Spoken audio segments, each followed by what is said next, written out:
Coming to you from Studios 1162, Vantage Point starts right now.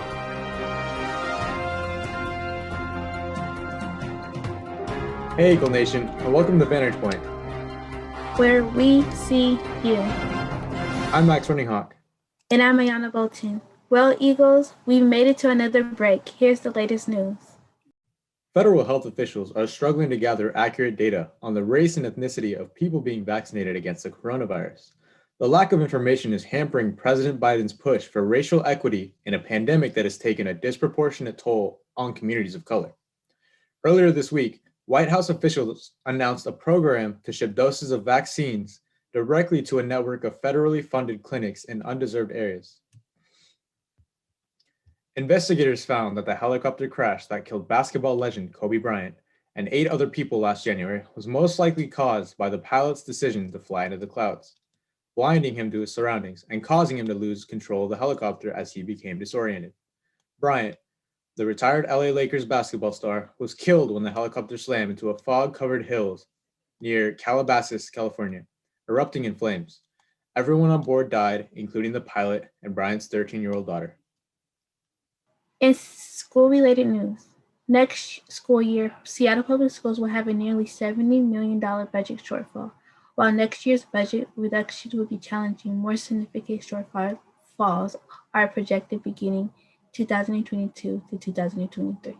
Without an increase of revenue, public education services and supports would be reduced, including use of buses. To cut costs, district leaders are prioritizing the needs of students with disabilities and for students with transitional housing or foster care. The move will leave more than 9,000 students who ride yellow buses without transportation to their schools. If you didn't get a chance to buy a raffle ticket on Wednesday, tickets can still be purchased by contacting the PTSA. The group is raffling 2 gift baskets. One contains a $50 gift certificate to Homer and one for El Quetzal. The other basket contains 2 $25 gift certificates to Perry Helion, 2 schooner glasses, and a bottle opener. Tickets are $5, and the winners will be chosen during the March PTSA meeting. Email the PTSA to get your tickets. It may be Black History Month, but that doesn't mean learning about it has to end on February 28th. The library has a new collection of books by Black authors, and 9th grade humanities teachers are introducing their students to Black writers who tell stories about more than just racial injustice. And in doing so, they're opening doors to other genres of literature. It's really hard to narrow it down. There are so many important Black authors and stories that are being told. But just to kind of cover a few different genres, one book I would recommend by Octavia Butler is The Parable of the Sower. It is a book that takes place in a future in the 2020s. So it was written in 1990, takes place in the 2020s, when there is a pandemic happening, there is global warming, like so many of the things that we are experiencing today. She wrote it 30 years ago, and it's a really good science fiction novel that I think is worth taking a look at. So that book by Octavia Butler. If you're into fantasy, Children of Blood and Bone by Tommy Adeyemi was a book that a lot of my students really enjoyed last year. Takes place in kind of like a fantastical West African world, and brings up a lot of the mythology and a lot of the history, but in kind of a magical way. So that's another book worth checking out. Just recently, Angie Thomas came out with a new book.